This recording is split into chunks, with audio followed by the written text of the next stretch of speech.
Madame, mademoiselle, monsieur, bonsoir et bienvenue dans notre magazine « Il était une fois ». Ce soir, je suis heureux d'accueillir Jacques Mercier, bien connu de nombreux auditeurs de la première ainsi que des téléspectateurs de la une pour ses nombreuses émissions tout au long de sa carrière, sans évidemment oublier ses talents d'écrivain et de blogueur. Alors, Jacques Mercier, bonsoir. Bonsoir Philippe. Alors, vous êtes à la retraite aujourd'hui, si l'on peut le dire. Est-ce que vous avez du temps pour vous et est-ce que vous le prenez? J'ai toujours eu du temps pour moi, plus exactement en effet, j'ai toujours pris le temps qu'il fallait pour moi, pour ma vie personnelle, pour ma vie intérieure, j'ai envie de dire. Il y a trois choses importantes et je les mets dans cet ordre-là dans la vie, je pense. Il y a l'amour d'abord, la création ensuite, donc l'écriture et toutes ces choses-là, et puis le travail seulement. Et je le mets dans cet ordre-là, ce qui fait que j'ai toujours fait passer avant l'amour, ma vie personnelle, l'écriture, et j'ai essayé d'aménager ça avec le travail. Mais j'ai toujours équilibré, disons. Je me ressourçais de l'un dans le silence pour aller dans la vie publique après. J'ai toujours fait ça. Alors, ce qui a changé maintenant, depuis que je suis à la retraite, c'est qu'il n'y a plus d'hiérarchie. Je ne dépends plus de quelqu'un, donc je peux faire le choix du moment, de la durée des choses, et je peux évidemment choisir des choses qui me plaisent, comme être ici avec vous. Alors, aujourd'hui, quelles sont les questions existentielles qui vous traversent, qui vous préoccupent et qui vous font vivre? Bon, c'est toujours les mêmes depuis aussi loin que je remonte dans ma mémoire. C'est la mort, la peur de la mort, qu'est-ce qu'on devient au moment de la mort et ses corollaires. Qu'est-ce qu'on fait là? Enfin, ce sont les grandes questions de tout le monde. Est-ce qu'on est utile à quelque chose en menant sa vie, en grandissant? Est-ce qu'on doit témoigner? Est-ce qu'on passe le témoin à une génération suivante, mais elle passe le témoin, alors quoi? Ça rime à quoi? On va vers où? Est-ce qu'il y a une transformation, une évolution? Alors je lis beaucoup de choses pour essayer de trouver des réponses, oui. Vous lisez donc beaucoup d'ouvrages, beaucoup d'auteurs. Alors, je suppose que vous avez quelque part aussi vos propres théories. Alors, j'ai presque envie de dire ce soir, Jacques Mercier, le penseur. Non, pas le penseur, mais je cherche chez ceux qui ont pensé avant moi des réponses dans deux directions, les scientifiques et les philosophes. Je trouve que une fois qu'on réunit leurs solutions, peut-être qu'il y en a une bonne.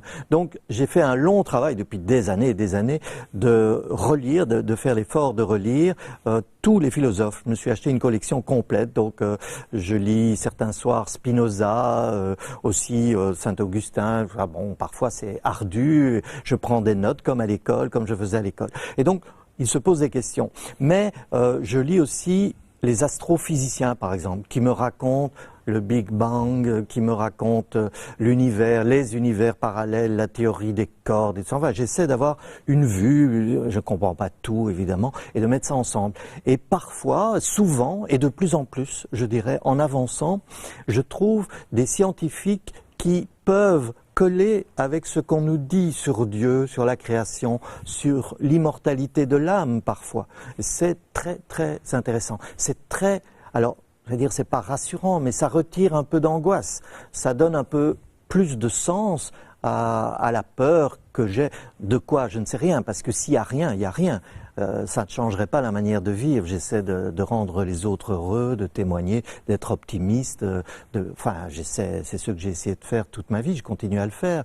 Mais peut-être, je ne sais pas, ce serait encore mieux si ça se poursuivait après d'une autre manière. Ce serait encore plus extraordinaire. Et dans vos lectures, est-ce que vous prenez parfois le temps d'ouvrir la Bible? Est-ce que ça fait partie de votre bibliothèque? Bien entendu, bien entendu. Alors j'ai beaucoup de livres sur les religions, sur la religion catholique. J'ai la Bible, j'ai acheté une version il n'y a pas longtemps, une nouvelle version pour avoir une autre traduction de ce que j'avais appris quand j'étais petit, en me disant peut-être que la symbolique, et effectivement la symbolique et certains termes ont changé, si pas de sens, en tout cas de définition, d'orientation. C'est très très intéressant. On est devenu beaucoup plus symbolique. On sait bien évidemment que Dieu n'a pas créé en 7 jours, ça c'est déjà depuis très longtemps. Mais néanmoins, on nous donne une autre un autre sens à cette création, etc., qui colle avec les scientifiques. Alors, je parlais de mon père, c'est ce que disait mon père à un moment donné. Il faut lire, et peut-être que de génération en génération, ou d'époque en époque, la Bible en particulier, mais tout le reste de l'univers, on peut le décrypter de mieux en mieux. Et peut-être que tout ce qu'on a dit dans la religion comme ailleurs est vrai, mais qu'on ne le comprend pas. Bon, je crois que c'est assez simple. Et on avance, et peut-être qu'on comprend de mieux en mieux, et qu'un jour, on saura ce qu'il faut faire. Alors, je n'insiste pas trop sur le côté comprendre, parce que ça voudrait dire qu'il faut être de plus en plus intelligent. Je ne suis pas sûr de ça. Je crois qu'aimez-vous les uns les autres et avoir le cœur ouvert, ça, c'est la vraie solution. Mais donc, peut-être que le jour où, grâce à tout ça, on sera plus fraternel, par exemple, ben, ce sera mieux. Alors, vous venez de citer là une phrase qu'on retrouve dans Saint Jean, donc aimez-vous les uns les autres. Est-ce qu'il y a une page d'évangile qui vous touche particulièrement? Bah, il y a deux pages d'évangile qui m'ont toujours tenu éveillé, je dirais, enfin, qui parlaient beaucoup pour moi. C'est la brebis égarée. J'ai toujours trouvé étonnant qu'on puisse laisser tout un troupeau pour aller rechercher avec beaucoup de difficulté un mouton égaré, peut-être un mouton noir qui n'était pas blanc comme les autres. Et j'ai trouvé beaucoup d'applications dans ma propre vie. J'ai des enfants, tout le monde n'a pas les mêmes difficultés ou les mêmes facilités à vivre sa vie. Et donc on passe plus de temps avec ceux qui ont des difficultés. C'est intéressant d'appliquer ça. J'entends parfois parler d'héritage où on dit « Ah non, je vais donner exactement la même chose à tous les enfants, il faut être juste ». On ne peut pas être juste. Il y en a qui ont plus besoin d'autres, même d'un héritage. Et l'autre parabole, c'est celle des talents. Ça me préoccupe aussi depuis toujours et je crois que c'est très juste. Donc celui qui reçoit un talent doit non pas le conserver pour lui, mais il doit le faire fructifier et en faire d'autres et se servir de ses talents.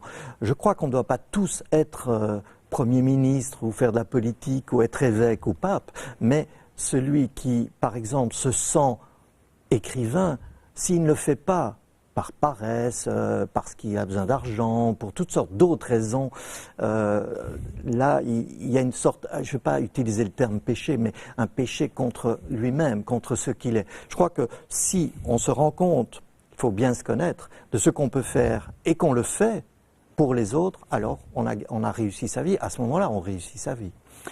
Là, si je vous dis Dieu, c'est une grande interrogation. Alors, voilà, le problème, c'est Dieu, oui. Une énergie incroyable, l'univers qui se développe, qui donne l'homme, l'intelligence de l'homme, etc. Le Dieu personnel, là, c'est déjà quelque chose de très différent comme notion. Un Dieu qui, étant infini, immuable, éternel, etc., connaîtrait chacun de nous, etc., c'est une notion que pour le moment, on ne peut avoir qu'en y croyant. Donc, je suis là-dedans. Je cherche.